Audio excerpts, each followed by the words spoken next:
Ce jour-là, ta mère, elle a l'impression qu'elle allait mourir, tellement les douleurs, elles sont intenses. Et les hommes, on ne sait pas de quoi on parle quand on parle de cela. Il n'y a qu'une femme qui peut l'expliquer. Quand ta mère, pendant 2 ans, elle t'a allaité, elle ne dormait pas la nuit. Pendant 2 ans, tu lui as perturbé son sommeil. Quand tes parents, à 4 heures du matin, ils sont levés pour aller travailler, pour t'acheter des vêtements. Quand lorsque tu es malade, ta mère, elle ne trouve pas le sommeil. Même quand tu as 30 ou 40 ans, si tu rentres à 1 heure du matin, ta mère, elle t'attend encore pour demander de tes nouvelles ou pour te préparer à manger. Qui va se comporter avec toi si ce n'est pas ta mère et ton père? Qui va se comporter comme ça avec toi? Et nous, on est gentils avec nos copains. À n'importe quelle heure, on répond à l'appel de nos amis qui nous demandent de l'aide, on les aide. Mais est-ce qu'on aide nos parents? Est-ce qu'on est à leur écoute? Est-ce qu'on leur donne du temps? Est-ce qu'on leur montre du respect? Les anciens, ils disaient, Zayd al-Abidin, le petit-fils de Ali ibn Abi Talib, il disait, on lui disait, toi, tu es quelqu'un de très bon avec tes parents, pourquoi tu manges jamais avec ta mère? Il dit, parce que j'ai peur, si ma mère, elle voit dans l'assiette quelque chose qu'elle a envie de prendre, et si je le prends avant elle, j'ai peur qu'Allah, il compte cela comme la désobéissance. Et il disait rien d'étonnant à cela. Il disait, ceux qui ont vécu avant nous, ils considéraient comme un manque de respect envers les parents que d'habiter au premier étage et que de laisser habiter les parents au rez-de-chaussée. Regardez jusqu'où ça allait. Allahu Akbar.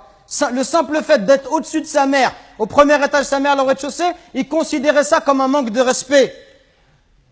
Et d'autres chez les Sahaba, ils disaient, quand il y avait un scorpion qui est rentré dans un trou, il a mis sa main et il s'est fait piquer. On lui dit, pourquoi tu mets ta main alors qu'il y a un scorpion? Il dit, parce que j'ai peur que ce scorpion il sorte et qu'il ne pique ma mère. Regardez le respect. Et regardez aujourd'hui l'attitude des enfants envers les parents. Regardez ne serait-ce que le regard, les yeux.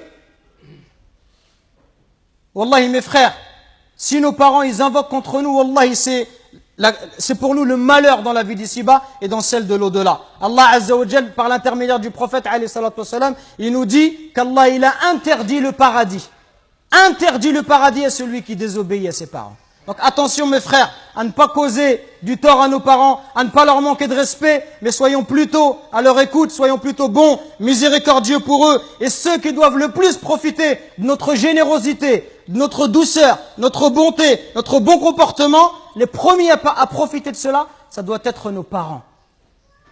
Parce que viendra un jour où ils vont partir, et le jour où ils vont partir, tu vas regretter. Et tu vas dire, ah, si je pouvais encore faire du khair à mon père, si je pouvais encore faire du khair à ma mère. Nous récoltons vos dons pour la construction d'une nouvelle mosquée à Longjumeau. Walillahi alhamd. Barakallahu fikum. Qu'Allah il accepte ces dons de votre part. Et continuons, Inch'Allah. Et bi'idnillah, dans pas longtemps, on espère avoir de bonnes nouvelles. Qumu ila salatikum yarhamni wa yarhamkumullah.